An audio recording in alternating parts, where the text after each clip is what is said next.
Pinay nurse at kanyang ama sa Amerika na tubong Ilocos Norte patay sa COVID-19. Sundan sa report. Nagluluksa ang mga kamag-anak ng mag-amang namatay sa COVID-19 sa Amerika na tubong Ilocos Norte.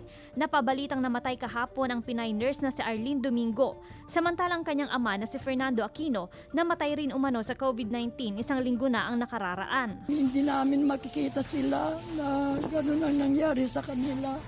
Namatay sila sa COVID dahil malayo sila. Magko-coordinate pa rin ako kung sinong gusto para magdasal sana kami para sa kaluluwa nila at sa kay Auntie Josie na rin. Critical din daw sa ospital ang asawa ni Fernando na si Josie Aquino dahil din sa COVID-19. Tinamaan din daw ng coronavirus ang iba pang mga kaanak pero nakarecover din.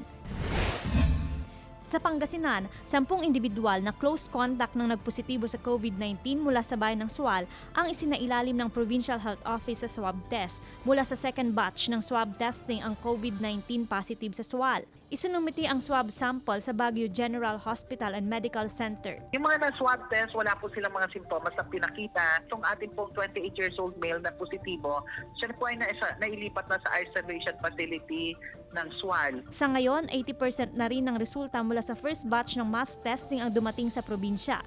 Isa ritong nagpositibo mula Asinggan. Umabot na sa 635 ang confirmed cases sa Region 1, 3 at Cordillera Administrative Region, 64 sa Region 1, 46 sa Cordillera at 525 sa Central Luzon. Joan Punsoy, Balita Amyanan.